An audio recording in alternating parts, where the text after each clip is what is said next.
If you recall a while back when I found that homeless camp, I found a backpack and the frame was in excellent condition, and a lot of people said, you know, I probably should have kept it. And I'll show you why I didn't. I have several of them. This is my original Boy Scout pack, and we're going to take a close look at her. I've logged in a lot of freaking miles with this. I've done 2 tours at Camp Philmont, not to mention all the trails, and I've got the patches to prove it. So on the back side, we got these very, very cheap straps, and trust me, the load in this thing hurt. And everything is interchangeable. You just pull these pins out, and you can redo it.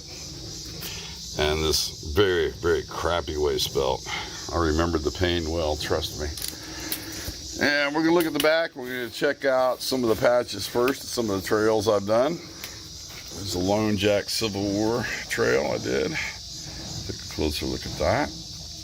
Down here, if we can get to it. Is this it? Yeah.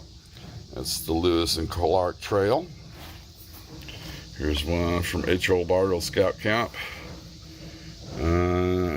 Can't read that. Okay, this is when we did a bunch of cleanup stuff and we got an award for it. I think that was an Eagle project for a friend.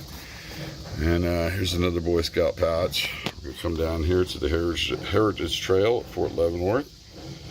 That was a fun one. We got to visit the Bell Museum back then and see all the war artifacts. It was really cool. Okay, I'm rambling. Here's one from Philmont. There's one from a different reservation, or scout reservation we went to. Now let's flip it open. Let's see what we got. Here we go. Here's the Heritage Trail Award, another trail system. Let's take a look at the pack a little more closer. We've got storage on each side. I had my sleeping bag down here at the bottom, tied on with actual cordage. Not a good idea. Best to use straps for that. But it worked. I was young, I didn't know any better. We got our storage here and here. Then we got some lid storage. And this pulled over the top. And if I remember correctly, I had a closed cell foam roll that went right there. I think it was actually a yoga mat back in the day. I don't know. Anyway, we got some more storage right here. And yes, I did cover up my Scout ID numbers. Then on the top here.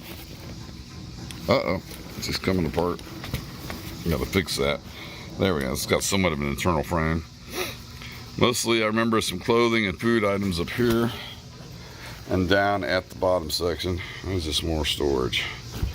Alright, so there's been a closer look at the pack. I'm gonna put it back in its plastic case and hang on that for future times. Thanks for watching.